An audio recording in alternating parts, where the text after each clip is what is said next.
Pessoal, na unidade 3, nós vamos falar então do treinamento das capacidades físicas, né?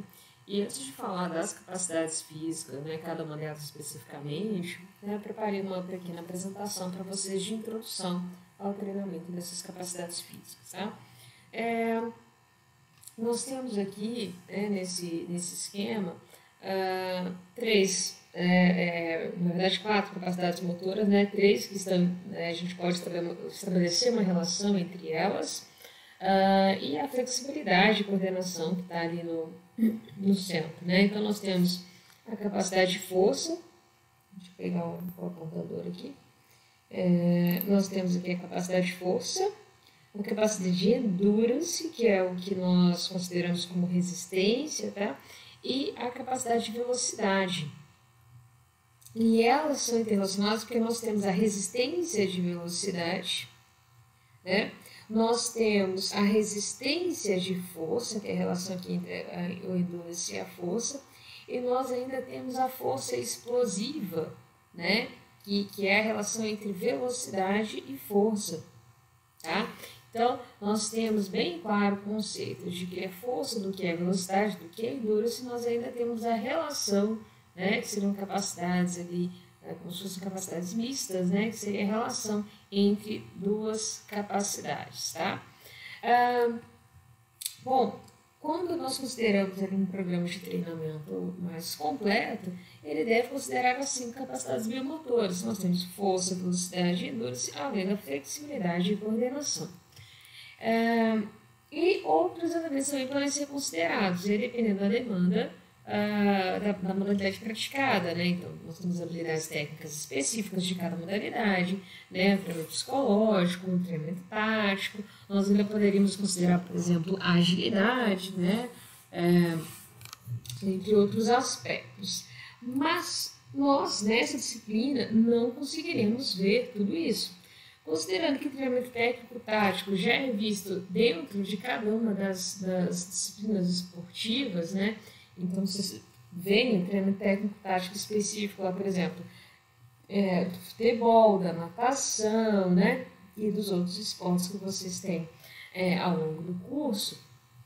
A gente vai ficar aqui mais na parte do treinamento das capacidades físicas. E das capacidades físicas, a gente ainda não tem tempo para ver todas elas. Então, qual que foi o critério de seleção para as capacidades físicas que nós vamos ver na disciplina, que serão 3?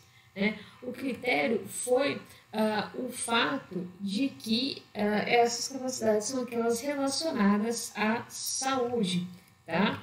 Que são, então, a força, a flexibilidade e a resistência ou endurance. Força, flexibilidade e endurance são capacidades físicas que o Código Americano de Medicina do Esporte considera como capacidades relacionadas à saúde, ou seja, todas essas capacidades, essas 3 capacidades, deveriam ser bem desenvolvidas por todos os sujeitos, independente se são atletas ou se são praticantes de atividade física de forma recreativa ou para a melhoria da saúde. Então, os programas de treinamento deveriam focar em força, flexibilidade e resistência, tá? Mas não precisam receber o mesmo ênfase ao longo de todo o programa de treinamento. Ou seja, tem sujeitos que vão treinar prioritariamente a força, enquanto outros vão treinar prioritariamente a resistência, por exemplo, tá? Mas os programas de treinamento mais completos deveriam se adequar para contemplar essas 3 capacidades, no mínimo, já que essas 3 estão relacionadas à saúde. Além dessas capacidades físicas, nós temos a composição corporal também como, né, um indicador de saúde, tá? Pelo American College. Bom, pensando nessa inter-relação, eu ainda coloquei esse outro esqueminha para vocês verem aqui no centro de novo, da flexibilidade e coordenação, né? E aqui nós temos as capacidades principais, aqui, ó, força máxima, né? A endurance aeróbica, deixa eu pegar o marcador aqui, no texto. Então, nós temos aqui a força máxima, a resistência aeróbia, né? E temos a velocidade, né, máxima. Entre a endurance e a velocidade, nós temos a resistência de velocidade, né, que é speed endurance. Entre a força e a velocidade, nós temos aqui, ó, o que eles chamam de força elástica, que é como se fosse a força explosiva, tá? Ou potência. E entre a força máxima e a resistência aeróbia, né? A endurance aeróbia, nós temos a resistência de força, tá?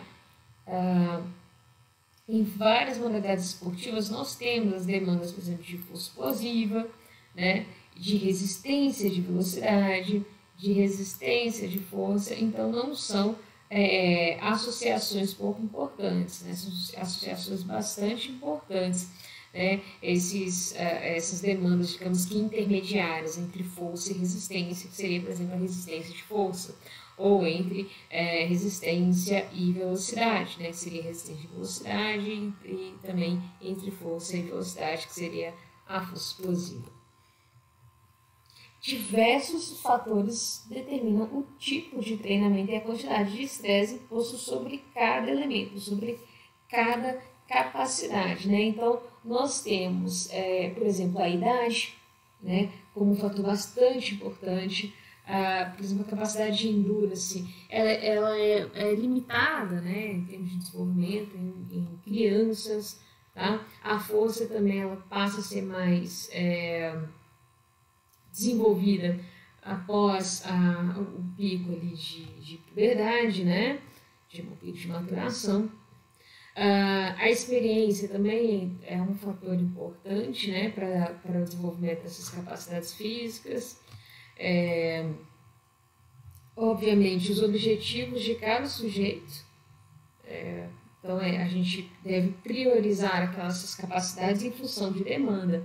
Quando eu digo que as três estão relacionadas à saúde, flexibilidade, força e endurance, né, pensando nas três relacionadas à saúde, não quer dizer que, por ter que treinar as três, né, o que seria o ideal, não quer dizer que eu tenho que treinar as três na mesma proporção. Isso vai ser em função da demanda. O evento para o qual está sendo preparado, então, o treinamento, né, o que vai determinar o tipo de treinamento a ser utilizado também é o tempo que eu tenho disponível, né, então, qual evento, quando ser esse evento. E aqui nós temos uma tabela resumo que não é específico, né, de uma capacidade física. Na verdade, ela faz uma sugestão, né, do que deveria ser treinado, né, o que deveria ser desenvolvido em cada faixa etária, pensando no desenvolvimento esportivo.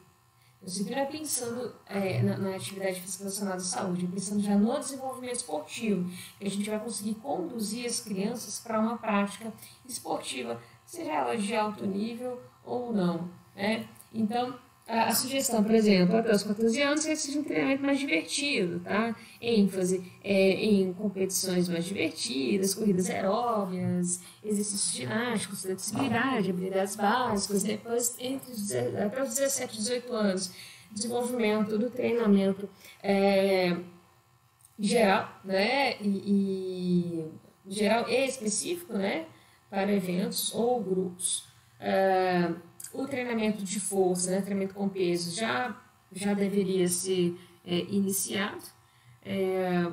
Aqui nós temos, então, já competições por idade, né, para o grupo dessa faixa etária, já em níveis estaduais ou até mesmo nacionais. Na faixa etária dos 20 até 21 anos, nós já temos a especialização, né, do treinamento, então já competições em nível nacional, e dos 24 aos 25 anos já alto nível de treinamento, desenvolvimento de atletas de elite, né, de performance de alto nível, já pensando em competições nacionais e exposição a competições internacionais.